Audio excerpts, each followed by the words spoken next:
urusobe rw'ibiriho, urusobe rw'ibiriho. Igisubizo ukeneye ngo ubeho ubuzima butunganiwe, bukunejeje ndetse bwo hejuru kiri hafi yawe.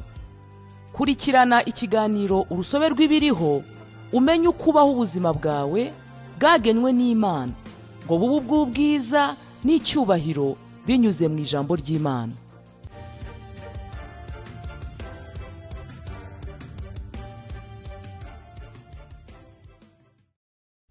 Haleluya, Imana yacu ishimwe. Ndabakiriye mu kiganiro cyacu dukunda cy'urusobe rw'ibiriho. Urusobe rw'ibiriho ni ijambo ry'Imana ryandikwa n'umushumba Chris, rikaba risohoka buri kwezi ariko rikubiyemo inyigisho ya buri munsi. Uyu munsi umushumba aratugisha atubwira ngo ubwenge buruta imitekerereze. Turasoma umurongo wacu ufungura mu Migani ibice 8 umurongo wa 11. Haravuga ati kuko ubwenge buruta amabuye ya marijani, kandi mu bintu byifuzwa byose nta gihwanye nabwo. Satani n'abadayimoni be bafite imitekerereze yo hejuru, ariko ntabwo ari abanyabwenge. Hari itandukaniro hagati yo kugira imitekerereze iri hejuru no kugira ubwenge. Iyo ufite imitekerereze yo hejuru, uba ufite uko utekereza ibintu ku rwego rwo hejuru. Uba uzi ibintu, utekereza wihuse, ukagira imibare kandi ukagenzura ibintu. Ndetse ubwonko bwawe bukorera ku rwego rwo hejuru, ariko ubwenge buratandukanye. Ubwenge ni ihishurirwa, ntaho bihurira n'ubwonko bwawe. Ubwenge ni ukwerekwa ukuri. Ubwo wavutse ubwa kabiri, Kristo ni ubwenge bwawe. Mu Bakorinto ba mbere igice cya 1 umurongo wa 30 baravuga ati niyo ibaha kuba muri Kristo Yesu waduhindukiye ubwenge. Haleluya. Ntabwo akorera mu mitekerereze isanzwe ya muntu, ahubwo ni mu bwenge bw'Imana. Imitekerereze ku rwego rwayo rw'indashikirwa ifite imipaka cyane. Haleluya. Mu Bakorinto ba mbere 2:7 kugeza ku 8 haravuga hati ahubwo tuvuga ubwenge bw'ubwiru bw'Imana, ari bwo bwenge bwahishwe. Imana yaringanije ibihe byose bitarabaho ngo buduheshe icyubahiro. Mu batware b'iki gihe nta wabumenye, kuko iyo babumenya ntibaba barabambye umwami w'icyubahiro. Ese ibyo urabibonye? Satani n'abambari be ntabwo bazi ibintu byose byawe cyangwa ejo hawe hazaza. Satani ashobora kwitegereza ndetse no gusobanukirwa imyitwarire ya muntu, ariko nta kuri azi. Nta bushobozi afite bwo kumenya mbere intambwe zose utera, keretse ubimweretse binyuze mu magambo yawe cyangwa ibikorwa byawe. Kubwo kugendera mu bwenge bw'Imana ushobora kubaho ubuzima bwawe ku buryo uyobya Satani n'abadayimoni be, uguma mu mutekano ndetse ushinze imizi mu ntego y'Imana. Bityo anga kubaho mu mitekerereze, imikorere, imyubakire ndetse n'ubukungu by'iyi si. Hitamo kugendera mu bwenge. Ibwira ijambo kandi utega amatwi umwuka wera ukurimo, kuko ijambo ry'Imana ni ubwenge bw'Imana, kandi Kristo ni ubwenge bwawe. Imana ishimwe cyane. Abadayimoni ntabwo bazi ibintu byose. Nakunze kujya numva abantu benshi bavuga ngo Satani nimvuga ibi nako ngo Satani araje none hantanga imbere ajye kwangiza ibi ngibi. Ntabwo Satani amenya ibintu byose, kereka wowe ubimwerekeye mu byo ukora, ukabimwerekera mu magambo urimo kuvuga. Ariko ubundi kuba yamenya ngo ejo uzakora iki utabimweretse, utabivuze, ubwo bushobozi ntabwo afite. Haleluya.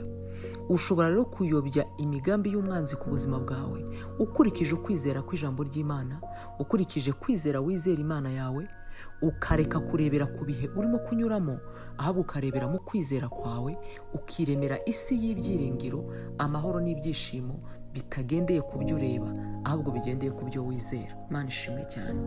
Reka dufatanyirize hamwe gusengera isengesho. Ndasenga nawe usubiremo uti Data mwiza, urakoze kubwo kumpa ubwenge bw'Imana, kumenya ukuri no gusobanukirwa. Nuzuye ubumenyi bw'ubushake bwawe mu bwenge bwose no gusobanukirwa iby'umwuka. Ngendera mu butsinzi ndetse n'ubwenge bw'Imana uyu munsi mu izina rya Yesu, amen. Haleluya. Mu gucengerera ijambo uyu munsi turasoma Yakobo igice cya mbere umurongo wa 5, Abakolosayi igice cya mbere umurongo wa 9, Abakorinto ba mbere ibice 2 umurongo wa 6 kugeza ku murongo wa 7. Murakoze cyane muri umugisha naho utaha. Oh, haleluya. Ndizera ntashidikanya ko wahawe umugisha n'iyi nyigisho, ndetse ukaba unumva wifuza cyane kwegera Imana no kubaho mu migisha yayo. Ariko mwene data, ibyo ntibyashoboka utabanje kwegurira Imana ubuzima bwawe ngo ikuyobore. Haleluya. Niba wumva ari wowe Imana iri kuvugisha binyuze mu ijwi ryanjye, sengana nanjye iri sengesho usubiramo aya magambo uti: Mwami Imana, ndaje mu izina rya Yesu Kristo. Ijambo ryawe riravuga riti, umuntu wese uzambaza izina ry'Uwiteka azakizwa. Mu Byakozwe n'Intumwa ibice 2 umurongo wa 21. Ndasaba Yesu ngo aze mu mutima wanjye, abe umwami w'ubuzima bwanjye. Nakiriye ubugingo buhoraho mu mwuka wanjye, kandi nk'uko Abaroma ibice 10 umurongo wa 9 havuga ngo niwatuza akanwa kawe yuko Yesu ari umwami, ukizera mu mutima wawe yuko Imana yamuzuye, uzakizwa. Natuye ko nkijijwe, natuye ko mvutse ubwa kabiri, ndi umwana w'Imana. Ubu mfite Kristo utuye muri jye, kandi uri muri jye aruta uri mu b'isi. Ubu ndagendera mu gusobanukirwa ubuzima bwanjye bushya muri Kristo Yesu. Haleluya. Amen, amen, amen. Nezerwa cyane mwene data, ubu ubaye umwana w'Imana, kugira ngo wakire ibisobanuro birenzeho ku buryo wakura nk'umukristo, cyangwa niba wifuza gusengerwa by'umwihariko, mwahamagara kuri 07 9 4 000 91. Ndasubiramo 07 9 4 000 91. Imana ibaho umugisha naho ubutaha.